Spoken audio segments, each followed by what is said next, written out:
it's time now for a look at this morning's Sunday papers with broadcaster Pete Price and author and international branding expert Alison Stewart-Allen. Good to see you both again. And Alison, you picked up this story in The Observer. Another day, another crazy story from Twitter HQ. Tell us about this one. It sounds like the World Cup could be a big challenge for Twitter. It definitely does. I mean, this article is suggesting that because Elon Musk has fired half of the staff of the company, that the infrastructure isn't ready for the World Cup. So in effect, you're going to have millions of people all over the world commenting and tweeting about the coverage, about the players, about specific moves, and that the platform can't cope with it. And they referred to 2014 when Twitter was challenged then. Now, of course, we're 8 years on. Hopefully Twitter's invested a little bit more in better tech and building redundancy into its system so that this can't happen. But there's really a serious concern that there just aren't enough people working in the company to be able to cope with the volume of traffic that is expected to happen. So Twitter may fail. The other aspect of all of this, of course, on the same page is the abuse of several football players that is being unpoliced. And it appears the platform is also not removing harmful and offensive content. So the company is full of challenges at this particular moment that it appears this new owner, Mr. Musk, needs to tackle. Yeah, certainly very interesting for you, I'm sure, in terms of branding at the moment, what's happening to Twitter. And Pete, just a quick thought from you on that. Have you considered coming off Twitter? Some people have. No, I'm just worried about losing my blue tick. That's all I'm bothered about.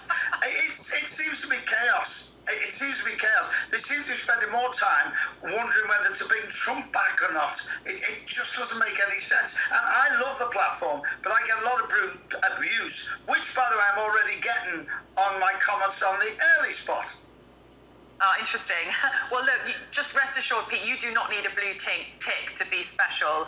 And just on this story on the train strikes that you picked out in the Express today, more strike action expected. Yeah, today, and that's why I picked it out. It's only a little small story, but it's really important. It's Avanti West Coast again. The members of the RMT are walking out over rotas, so you've got to check your times. It is unbelievable what's happening on the trains. We've just been in a pandemic. I was one of the 3.5 million plus that got no furlough, so we're trying to make a living. The train people got paid. We never got paid. Now there's chaos.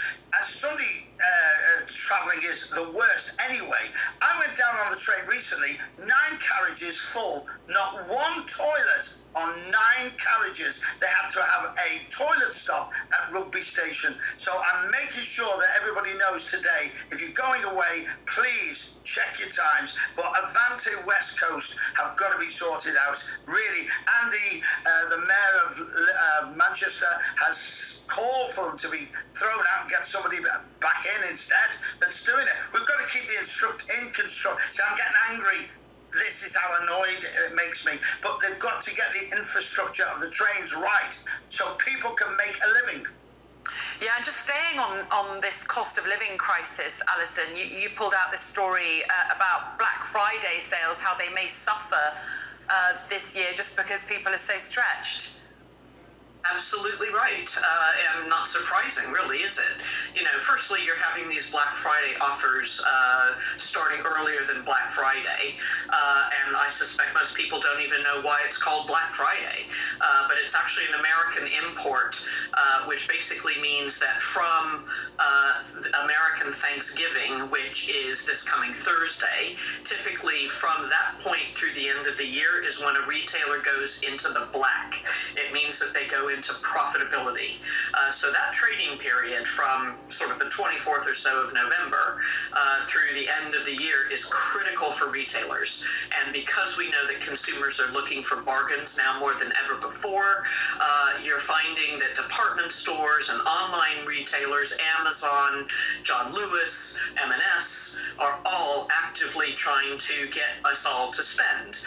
But you're right, we are, of course, course, in the throes of a horrendous economic crisis right now, and consumers are increasingly buying secondhand items on eBay and looking at other ways to provide gifts for themselves, gifts for others over the holidays.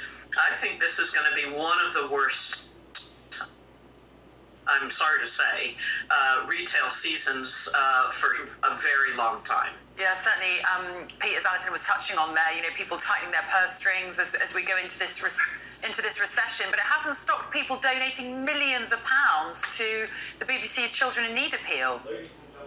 35 million. But I've got to say about what we've just talked about the recession. I was out in Liverpool yesterday, out in Manchester the day before. I have never seen the bars and shops so busy and all the markets. It's crazy. And then 35 million for the BBC Children in Need, which is great. It was 39 million last year.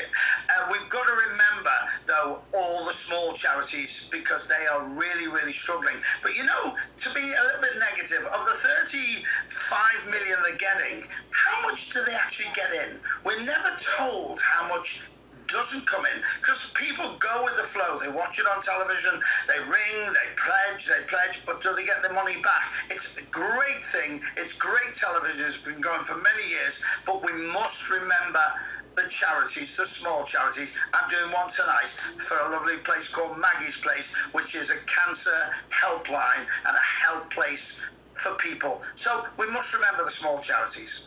And a brief thought from you, please, Alison, on this story that you've picked out in the Star. People probably ditching the turkey this Christmas. Why is that? Yeah, well, for a number of reasons. Number one, you can't find any turkeys. They're very hard to find. When you do, they're expensive because of bird flu this year. Several of the turkey farmers have growers have had to cull their flocks. So firstly, turkey's hard to find. Secondly, it's expensive. And thirdly, we're, being told that maybe it's more eco-friendly to have a vegetarian holiday Alison. season. Very sorry to cut you off. Alison, Pete, thank you so much. And we will see you for all the top stories at the top of the hour.